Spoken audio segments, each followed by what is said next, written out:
Someone who has Twitter, tell 15 Twitter if you octopus. don't have one. The bottom of the ocean is a desolate place. Normally, the only food you'll find there is what's called marine snow, tiny specks of organic material falling from the surface. And that's why there aren't many critters crawling or swimming at the bottom. But once in a while, the stuff falling from above is a lot bigger. Whale-sized, if you will. Whales, of course, are enormous, weighing up to 180 metric tons. So when they fall to the bottom, they can sustain entire ecosystems for years. Just think the amount of calories in a whale here. I mean, the equivalent of so much marine snow. It's hard to even compare. Oh, look you know? at the blubber on the right side. Yeah. It's not Yeah, even that's digested all the right. way. That's one of the 31 scientists aboard the exploration vessel Nautilus, a ship that explores the sea floor. In the fall of 2019, the crew came across this baleen whale, more than 3,000 meters down. And by the time they arrived, it was overrun with octopuses.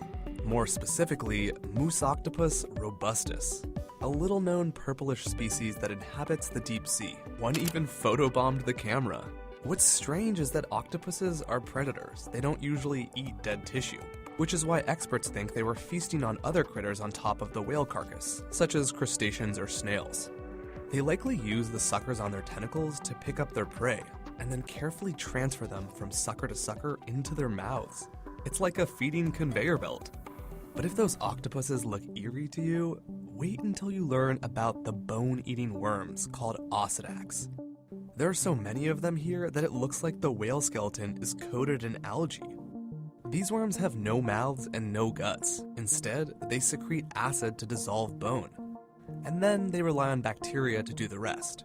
Researchers also saw other kinds of worms, crabs, and a plump lobster, which they joked may have been fat from feeding on the whale. He was a little lethargic and Shalom, Kol Yimla Yahweh Shemel Shah. Osik Badavan is LGMS, and honestly, you Akim. Peace and bless you, brothers and sisters that listen. For the elect, Kol Yimla Yahweh Shemel Shah. There's a lot going on right now, man. But I had seen this article which inspired me to do this video a couple of days back. And you know, that's been resurfacing a lot, the dietary law concerning seafood, man. You Christians saying you could pretty much eat anything. You know, it's good to go through these topics because these are the basics, man. Especially brothers and sisters who come in. You have to rehearse the righteous acts, man. All right? The more your faith grow, the more commandments and laws, statutes, and commandments you start rehearsing. All right? Part of the commandments is keeping the dietary law, man. As you've seen in that short clip, you had a deceased whale hit the bottom of the sea, and you had nothing but scavengers eating it, man. Right? Certain sea worms. You had the octopus there that was feeding on them, the sea worms. You had crustaceans, the lobster was there, showing you that they cockroaches of the sea, man. You're not supposed to eat those things, man. Okay? And I had seen this article. You know, scripture says creatures are newly created, man. It says they just discovered this one. It says creepy 1.5 foot sea bug were just discovered in their pure nightmare fuel. Okay, so these sea bugs, giant sea bugs, they just discovered them. These isopods, right? And let me see. They said, however, as noted, so these giant sea bugs have revealed intriguing information about them. While they can clean an entire alligator corpse of its flesh in just 51 days is impressive, there isn't much fear about these giant isopods. So what do these sea bugs do? Well, they clean corpses, man. Just like we seen in that video, man. Whatever falls to the bottom of that particular body of water, they clean it. Okay? Just like we seen in that video, man. And that's what lobsters and shrimps, crawfish, that's their job, man. Okay? They're scavengers, man. And we gonna read the law right now. Okay? So I had seen an article and it inspired me to do this video, man. So according to Christianity, you can eat that sea bug as well. See how crazy you individuals are, man. The Most High set up a law. Okay? And the law was to separate us from the nations, man. Heathens do that. They put anything in their mouth, man. We're not supposed to do that. We're supposed to be a light to the world. Now let's read the law, Leviticus the 11th chapter. Let's get the law, man. Leviticus 11, right? Everybody knows that you can't eat the swine, even though you Christians eat it. But we're going to read Leviticus the 11th chapter. It says, okay, so let's start from 7. And the swine, let's start from verse 1. And Yahweh Shemashah said to Moses and to Aaron, say unto them, speak unto the children of Israel. So the Lord is speaking to Moses and to Aaron. This is not Moses and Aaron coming up with their own thing. The Most High is setting the standard. Speak unto the children of Israel, saying, these are the beasts which you shall eat among all the beasts that are on the earth. Whatsoever parted the hoof and his cloven foot and cheweth the cud, and among the beasts that he shall eat. All right. So it has to have a cloven foot, divide the hoof, and has to chew the cud. We know verse 7, the swine, it says, and the swine, though he divide the hoof and be cloven footed, yet he cheweth not the cud. He's unclean to you. He's a scavenger. He's a garbage cleaner, man. Okay? He eats anything, man. That's his purpose. You're not supposed to eat that. And they have parasites in it. And people know this, and they still eat the swine, man. Insane. Let's read verse 9. It says, these are we shall eat that are in the waters, whatsoever have fins and scales in the waters. So have to have fins and scales in the waters, in the seas and in the rivers, them shall he eat. And all that have not fins and scales in the seas and the rivers, of that move in the waters, and of any living thing which is the waters, they shall be an abomination unto you. Just like that sea bug is an abomination. Just as seen in that video, all those things at the bottom of the ocean that clean that well, they're an abomination. You're not supposed to eat that, man. Oh, but Paul said, and even in Islam, right? Islam, they can't eat the swine, but according to their Quran, say that book is garbage, trash.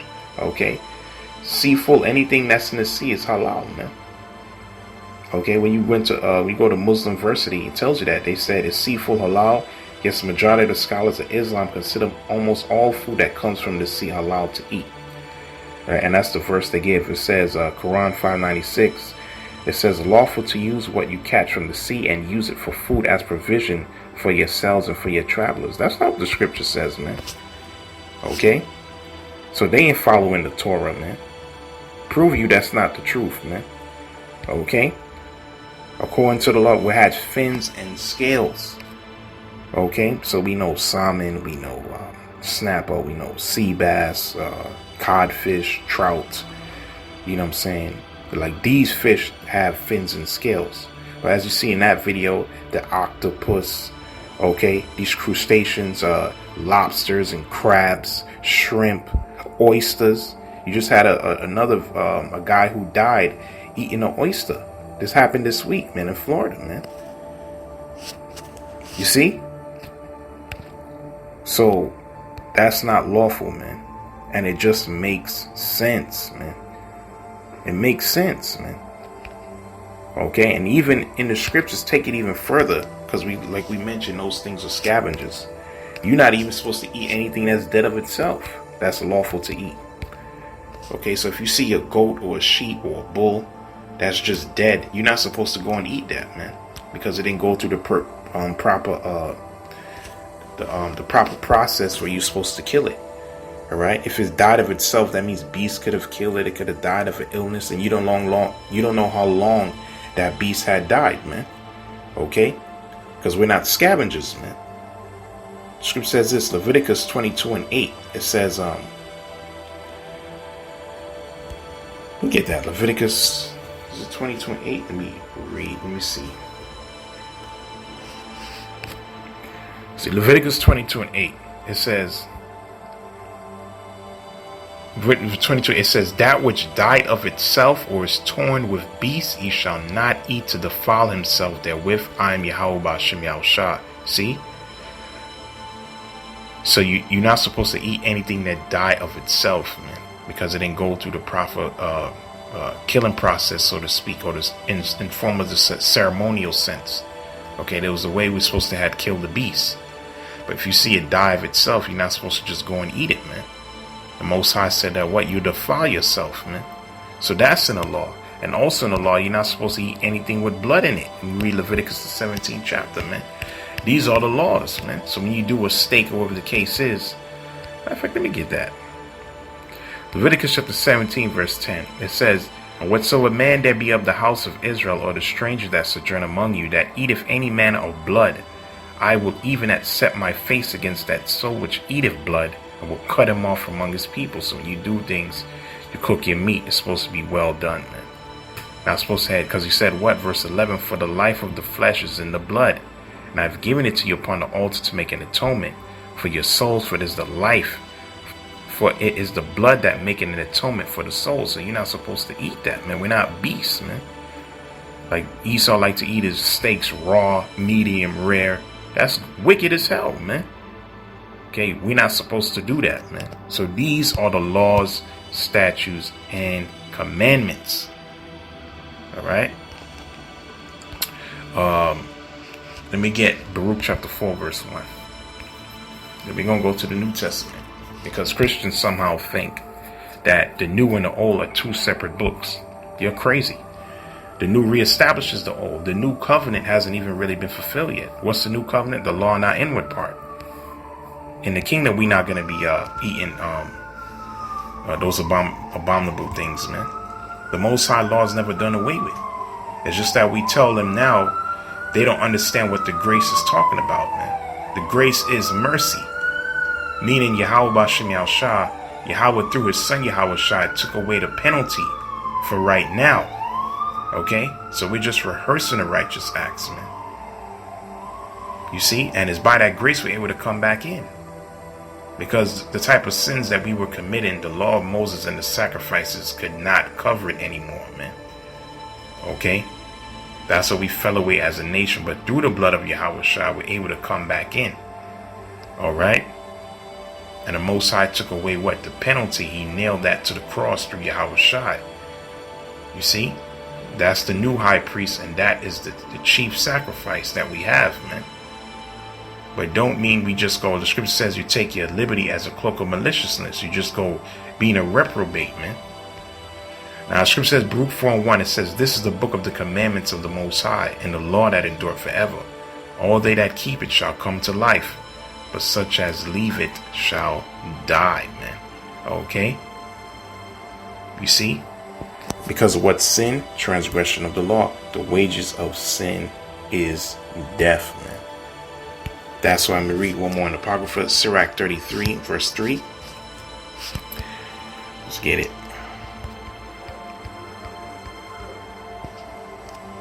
It says, Sirach 33 and 3. Let's start with verse 1. Verse 2. Sirach 33 and 2. "A wise man hateth not the law, but he that is a hypocrite therein is a ship in a storm." See? But Yahweh Shai said in Luke the 6th chapter, he's supposed to be your foundation, man. Alright? He's the calm in the storm. You see? But let me read verse 3. It says, "A man of understanding," and that's our people, man. They toss to and fro, man. They toss to and fro. Because they're not doing what the book told you to do, man. They lack fear, man. You see? And that's the heart of wisdom. It says, "A man of understanding trusted in the law, and the law is faithful unto him as an oracle," man. You see? Because that's, like Paul said, that was the schoolmaster to keep you in line, man. Just like this society, if you have no law, you have what? Chaos, you have anarchy. Alright? What keeps everybody in straight is the law. And the Most High gave us a law, man, to keep us in line. And the law was really to protect you from yourself. Because without the law, what did Solomon consider the nations? He considered them beasts. Because they didn't receive these commandments, man. That's what separated Israel from the nations. We get Matthew 5:17. So no, you're not supposed to eat those abominable things, man. Okay, that's real science. I shall talk about science. That's real science, man. And also ties into you Negroes, Spanish, you Native Americans. It ties into your diet. That's why the vast majority of you, a lot of you are obese, man. Right? The scripture even tell you eating a lot of meat lead to a continual sickness, man. You gotta mix your food up, man. Right? You gotta have your veggies, your herbs, drink water a lot. All right? We're supposed to be drinking soda, man. That's death, man. That's poison, man. See? A balanced diet, man. Balanced nutrition. Health is wealth. Let's read this. Matthew 5:17. Yahushua said this. He says, "Think not that I come to destroy the law of the prophets. I come not to destroy, but to fulfill." What did he fulfill? He fulfilled. It tells you that in Acts 3:18. All the things that's written in the Psalm, the law, and the prophets, he fulfilled. Right? He fulfilled Isaiah 53. He fulfilled Genesis 49. He fulfilled Psalms 22. He fulfilled Isaiah 7:14. He fulfilled those things. Don't mean you don't have to keep the law. That's not what he's saying, man. Okay? And some things he didn't fulfill because he has to make his second coming. One of the scriptures he's going to fulfill, I'm going to read this right after Isaiah the 66th chapter, man. That's also going to be fulfilled. And we're going to see what happens to you people who eat those abominable things. It says, "And I come to destroy, but to fulfill. For verily I say unto you, till heaven and earth pass, one jot or one tittle shall in no wise pass from the law, to all be fulfilled." And the thing is, people, we brought this scripture out plenty of times. But you still got reprobates like Geno Jennings and the rest of these Christian idiots. And we just seen you Muslims as well, you retarded Jakes who think that's the truth. Read this, you still don't understand, man. Okay? Scripture says this, verse 19, "Whatsoever therefore shall break one of these least commandments and shall teach men so, he shall be called least in the kingdom of heaven." All right? You're going to be at the bottom, man. Especially you false prophets, man, that come back. All right? Because everybody will be in the kingdom, man. But it's going to be rank and order. You see? This is legacy, man.